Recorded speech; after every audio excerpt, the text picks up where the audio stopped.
Yo, what's going on, guys? Welcome back to the channel, man. Today's video, I'm going to go over the trades that we took on Friday as well as the plan going into tomorrow. I think I already recapped the trades from Friday in the last video, but I'll just go over it quick again just so you guys, get it in your brain more. But if we go here, on Friday, we have the 615 calls.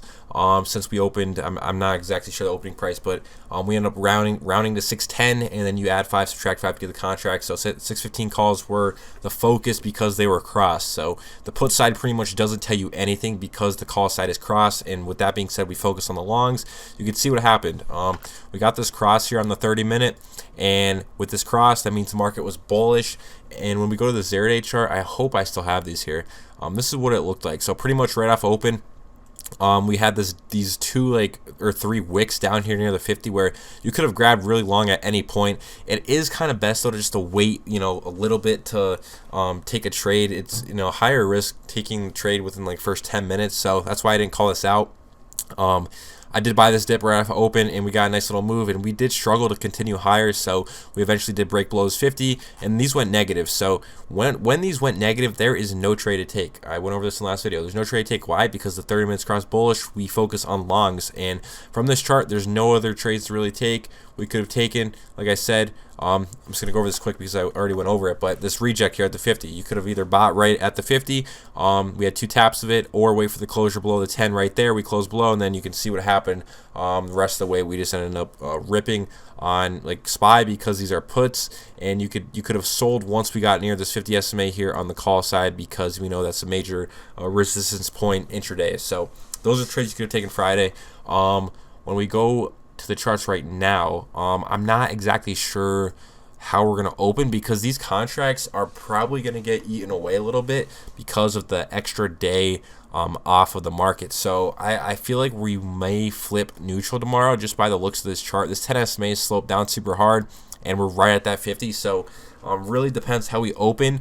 The 4 hour on QQQ did get hit, which sometimes does play a part in like what happened. So if we pull up the QQQ chart real quick, you can see we're at the 4 hour 50 over here. So this 4 hour 50, as you can see previously, has been heavy resistance, and sometimes this does get in the way. Even though it's not on the SPY chart, this could get in the way, and a lot of times we do drop from it. So yeah, I mean, gonna have to see how we open. If the 30-minute cross is negative on SPY, then obviously the market's going to be neutral, and at that point, most likely it may be a put cross that we get, and it would make sense because if the bulls lose the trend, it pushes us lower. Puts will probably cross, and yeah, if we do open up green, I feel like we'd have to open up decently green though to hold the 50 because of that extra day off of the market, because the theta is probably going to eat away at those contracts. So if we open up nice and green and that 30-minute 50 holds, market's bullish, okay, look for a call cross, look for a 50 dip on calls on the 0-day chart. It's a pretty simple scenario. So that's why the system is great, because you have two scenarios that could usually happen, and you just pretty much sit back and wait for one of them happen and execute. I mean, it's very simple. The system reads the market very well, and in my opinion, nothing better than it. If we go to the 30-minute real quick on, not 30-minute, the call chart, I just want to take a look at these higher time frames. Hourly is funky at the moment. I mean, it's not really good at all. 2 hours probably rejecting. Yeah, 2 hours rejecting there.